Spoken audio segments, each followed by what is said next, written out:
Hi friends, welcome to Crick Chat with Venkatesh. What a series and what a win it was. ఏ విధంగా చూసుకున్నా కూడా most satisfying victory అని చెప్పాలి and most significant కూడా.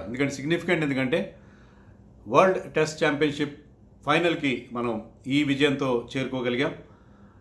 First time అఫీషియల్గా ఇలాంటి ఒక టెస్ట్ ఛాంపియన్షిప్ జరుగుతుంది, దానికి ఫైనల్కి వెళ్ళామంటే ఇప్పుడున్న మన ఊపిలో అక్కడ గెలిచేస్తామన్న కాన్ఫిడెన్స్ కూడా మనకి కలుగుతూ ఉంది.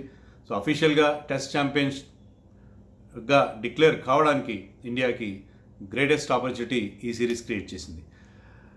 సిరీస్లో చాలా ట్విస్ట్స్ అండ్ టర్న్స్ చూసాం కదా. అసలు మొదటి టెస్ట్ ఓడిపోవడం అనేది ఎవరు ఊహించలేని పరిస్థితి, particularly coming after that wonderful victory from ఆస్ట్రేలియాలో ఎవరు ఊహించిన విధంగా మనం టెస్ట్ సిరీస్ గెలిచి ఇంటి దగ్గర ఓడిపోవడం ఏంటి, అందులో హోమ్లో మనకు ఎంత అడ్వాంటేజ్ ఉండాలి. నేను ఫస్ట్ టెస్ట్ మ్యాచ్ ఓడిపోవడం అనేది రవిశాస్త్రి అన్నాడు kick on the back side లాగా. ఒక్కసారిగా టీము జూలు విదిలించుకుంది, ఒక్కసారిగా ఏమైనా నిద్రమత్తు ఉంటే ఆ నిద్రమత్తులోంచి బయటపడింది, బ్రహ్మాండంగా బౌన్స్ బ్యాక్ అయింది. 3 matches in a row, hat-trick of wins in a tremendous fashion, అన్నీ కూడా big victories. So Indian team ఇప్పుడు టాప్ ఆఫ్ ది వరల్డ్లో ఉందా. అఫీషియల్గా will be crowned world champion, test champion in June month. కానీ అన్అఫీషియల్గా when you beat Australia and England in a row, ఎందుకంటే ఆ రెండే కదా టాప్ టీమ్స్, ఇండియాతో కలిపి మూడింటి మధ్య ఉంటుంది, 3 ముక్కలాటే ప్రపంచ క్రికెట్లో ఇప్పుడు ప్రస్తుతం టెస్ట్ మ్యాచెస్ విషయంలో. సో ఈ 3 టీమ్స్లో 2 టీమ్స్ మనం ఓడించేసామంటే, ఇంపార్టెంట్ 2 రైవల్స్ని ఓడించేసామంటే వరుసగా, సో మనం అన్అఫీషియల్గా టెస్ట్ ఛాంపియన్ అయిపోయినట్టే. సో ఐ థింక్ ఆ ఆస్పెక్ట్లో చూస్తే చాలా చాలా satisfying victory, particularly the way we bounced back. నేను చెప్పినట్టుగా ఆ ఫస్ట్ టెస్ట్లో కొద్దిగా అలసత్వం కనిపించింది, కొద్దిగా టేకన్ ఫర్ గ్రాంటెడ్గా మన వాళ్ళు కనిపించారు. 20 నో బాల్స్ వేసారు మనం ఆ మ్యాచ్లో, ఫస్ట్ ఇన్నింగ్స్ ఇంగ్లాండ్కి ఫస్ట్ ఇన్నింగ్స్లో. So we try to bounce back, come back in to that match, but అది సాధ్యం కాలేదు. సో ఆ ఫస్ట్ టెస్ట్ మ్యాచ్లో ఆ డిఫీట్ తర్వాత ఒక్కసారిగా మన వాళ్ళు విజృంభించారు.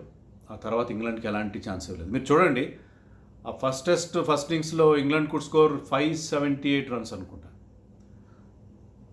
కానీ ఆ తర్వాత వాళ్ళు 200 చేయడమే ఒక ఇన్నింగ్స్లో గగనమైంది.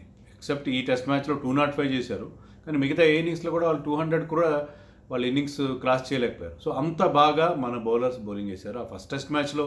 దట్ వాజ్ అన్ అబరేషన్, ఎందుకంటే అశ్విన్కి సరైన సపోర్ట్ లేదు. Shahbaz Nadeem was totally disappointing.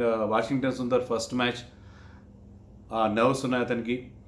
So బౌలింగ్లో, ముఖ్యంగా స్పిన్ బౌలింగ్లో అక్కడ we were found wanting. England spinners proved better, కానీ ఆ తర్వాత అక్కడ మన వాళ్ళు ఏంటంటే ఇంగ్లాండ్ని హోమ్ అడ్వాంటేజ్తో ఓడించేస్తాం, అందులో ఆస్ట్రేలియాలో అంత బాగాడం అని కొద్దిగా ఈజీగా తీసుకున్నారు.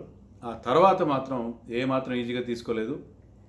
బ్రహ్మాండమైన పర్ఫార్మెన్స్ మన టీం అందించింది. ఈ విజయంలో అన్నిటికంటే మోస్ట్ సాటిస్ఫైయింగ్ థింగ్ ఏంటంటే సీనియర్స్ కంటే కూడా జూనియర్స్ ఎక్కువగా ఇంప్రెస్ చేశారు. అది రిషబ్ పంత్ కావచ్చు, వాషింగ్టన్ సుందర్ కావచ్చు, అక్షర్ పటేల్ కావచ్చు, ముగ్గురు కూడా కొత్త టెస్ట్ క్రికెట్కి.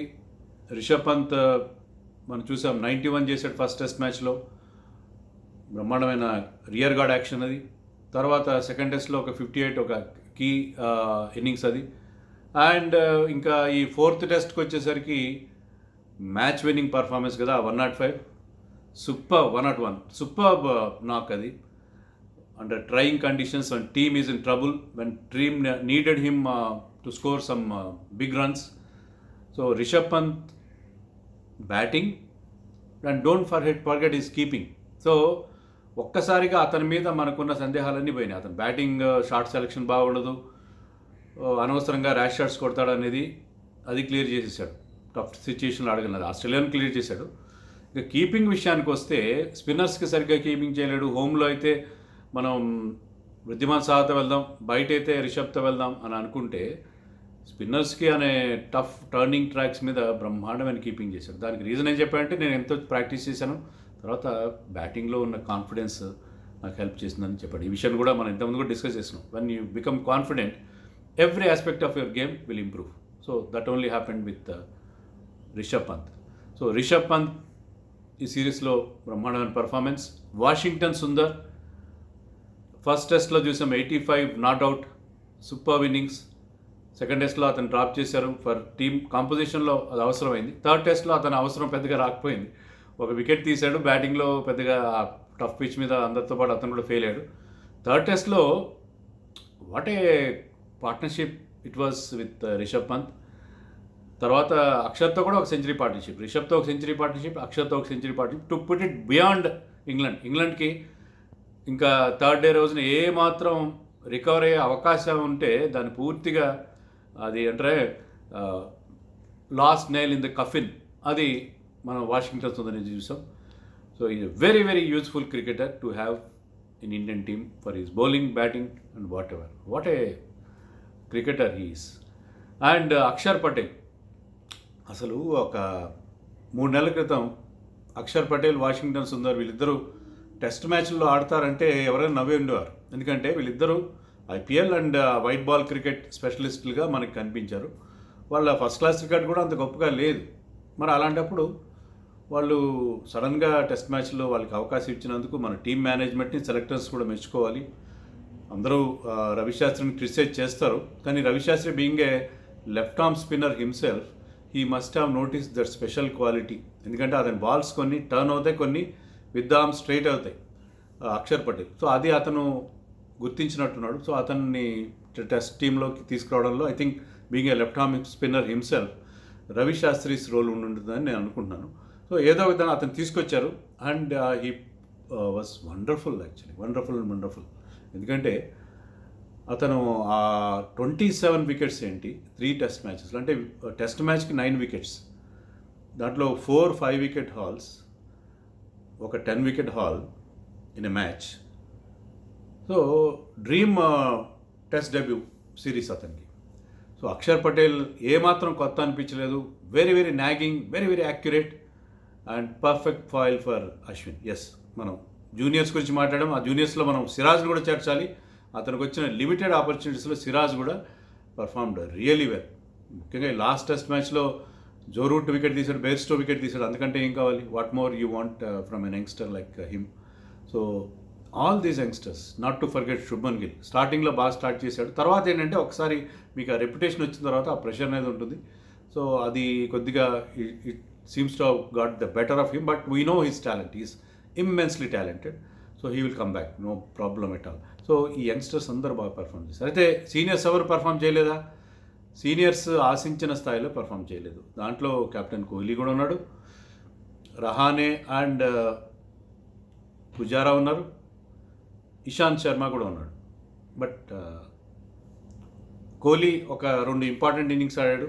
ఫస్ట్ టెస్ట్లో ఆడిన 4th ఇన్నింగ్స్లో ఆడింది, అలాగే సెకండ్ టెస్ట్లో 4th ఇన్నింగ్స్లో ఆడిన ఇన్నింగ్స్ 2 కూడా ఇంపార్టెంట్. బట్ పుజారా, రహానే కొంత డిసప్పాయింట్ చేశారు. బట్ వీ నో ఒక అబరేషన్ లాంటిదని చెప్పాలి అది. బట్ ఇద్దరు సీనియర్స్ బాగా పర్ఫామ్ చేశారు. దాంట్లో Ashwin, of course Ashwin man of the series, wonderful performance. If Akshar could get 27 wickets, Ashwin got 32 wickets in 4 matches and 1 century also in the second test match. చాలా defining నాకు అది. సో ఒక all round performance from our veteran Ashwin, the match winner at home. And Rohit Sharma చాలా కన్సిస్టెంట్గా ఆడాడు ఈ series మొత్తంలో. స్పిన్నర్స్ని బాగా ఫేస్ చేశాడు, పేస్ బౌలర్స్ని బాగా ఫేస్ చేశాడు. ముఖ్యంగా సెకండ్ టెస్ట్లో మనం ఫస్ట్ టెస్ట్ ఓడిపోయిన తర్వాత కంబ్యాక్ చేసినప్పుడు ఒక గేమ్ చేంజర్ ఆఫ్ ఏ నాకు అవసరం. అది అతను టాస్ గెలిచినప్పుడు ఆ 161 రన్స్ అతను చేసింది, that is worth in gold. Wonderful నాక్. అదే అసలు సిరీస్ మొత్తాన్ని మలుపు తిప్పింది, ఆ గేమ్ చేంజర్. ఎలాగైతే ఆస్ట్రేలియా టూర్లో మెల్బోర్న్ టెస్ట్లో రహానే సెంచరీ సిరీస్ని మలుపు తిప్పిందో, ఇక్కడ టర్నింగ్ పాయింట్ అనేది మనకి రోహిత్ శర్మ ఇచ్చాడు. తర్వాత ప్రతి ఇన్నింగ్స్లో కూడా కన్సిస్టెంట్గా ఆడాడు, మంచి స్టార్ట్ ఇచ్చాడు. గిల్ అవుట్ అయినా మిగతా వాళ్ళతో కలిసి ఇంపార్టెంట్ పార్ట్నర్షిప్స్ చేయడం అనేది చూస్తాం. సో వీళ్ళిద్దరూ వెటరన్స్ రాణించారు. ఎక్కువగా యంగ్స్టర్స్ రోల్ ఎక్కువ మనకి దీంట్లో కనిపిస్తుంది.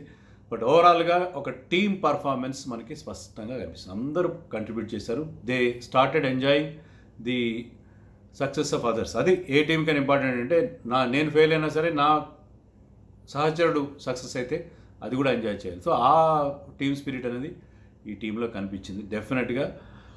బౌన్స్ బ్యాక్ అయిన తీరు, వరుసగా 2 సిరీస్లో మనం ఫస్ట్ టెస్ట్ మ్యాచ్ ఓడిపోయి తర్వాత రాణించడం అనేది, సిరీస్ గెలవడం అనేది, that shows the character and resilience of this team. So ఈ టీమ్ ఇట్స్ డిఫరెంట్. ఈ టీం చాలా డిఫరెంట్. మిగతా టీమ్స్, ఇండియన్ టీమ్స్ కంటే ఈ team different for reasons like youngsters performance, lower order contribution. గతంలో ఎప్పుడు మన టాప్ ఆర్డర్ ఒక సచిన్, ద్రావిడ్, లక్ష్మణ్ వీళ్ళ పర్ఫార్మెన్స్తోనే గెలిచేవాళ్ళు, సెహ్వాగ్ ఆఫ్ కోర్స్. కానీ ఇప్పుడేంటంటే టాప్ ఆర్డర్ ఫెయిల్ అయినా లోయర్ ఆర్డర్లో కంట్రిబ్యూషన్స్ చూసాం. మనం చెప్పుకున్నాం కదా, నెంబర్ 7కి నెంబర్ 8కి మనకి సెంచరీ పార్ట్నర్షిప్స్ రావడం అంటే నెంబర్ 8 వికెట్కి 7th వికెట్కి.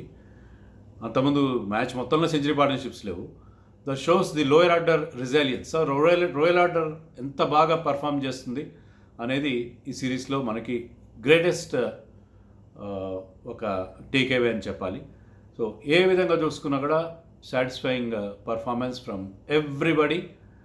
అందరూ కంట్రిబ్యూట్ చేశారు, బౌలర్స్ కానీ బ్యాట్స్మెన్ కానీ. ఫీల్డింగ్లో కూడా ఎక్కువ ల్యాప్సెస్ లేవు, ఎక్కువ క్యాచ్లు వదిలేదు. మనం ఆస్ట్రేలియాలో కూడా క్యాచ్లు వదిలేశారు, కానీ ఇక్కడ almost all the catches were taken. So all the departments, batting, bowling, fielding అన్నింటిలో కూడా మన వాళ్ళు రాణించారు. ఇంకా ఇంగ్లాండ్ విషయానికి వస్తే, England they were not as strong. వాళ్ళ రొటేషన్ పాలసీ వాళ్ళని దెబ్బ కొట్టింది, నెంబర్ 1. నెంబర్ 2 ఏంటంటే వాళ్ళకి రూట్ తప్ప ఎవరు పెద్దగా బాగా ఆడిన పరిస్థితి లేదు. బేస్టో లాంటి వాళ్ళు కూడా ఫెయిల్ అయ్యారు. సో ఇంకా ఎక్కడ వాళ్ళు రికవర్ అయ్యే పరిస్థితి? మరి మంచి మంచి ప్లేయర్స్ లైక్ జాస్ బట్లర్ లాంటి వాళ్ళని రొటేషన్లో వెనక్కి పంపించేశారు. యంగ్స్టర్స్ ఎవరు బాగా పర్ఫామ్ చేయలేదు. ఆండర్సన్ చాలా వరకు టీంని ఆదుకోవడానికి ప్రయత్నించాడు, Broad total failure. Jofra Archer అంత ఎఫెక్టివ్ అనిపించలేదు. స్పిన్నర్స్లో జాక్లీష్ పర్వాలేదు. ఫస్ట్ టెస్ట్ మ్యాచ్లో రిషబ్ పంత్ చేసిన అటాక్ నుంచి కోలుకొని అతను 18 వికెట్స్ తీశాడంటే still he did well, but not enough. డాంబెస్ ఫెయిల్యూర్. సో వాళ్ళకి బ్యాటింగ్లో, బౌలింగ్లో సీరియస్ ప్రాబ్లమ్స్ ఉన్నాయి. పర్టికులర్గా ఈ టూర్లో కనిపించాయి on turning tracks. But it was India which dominated. After the first test match తర్వాత ఒక్కసారి కళ్ళు నలుపుకొని నిద్ర నుంచి లేచి ఇండియా సిరీస్ మొత్తాన్ని డామినేట్ చేసింది.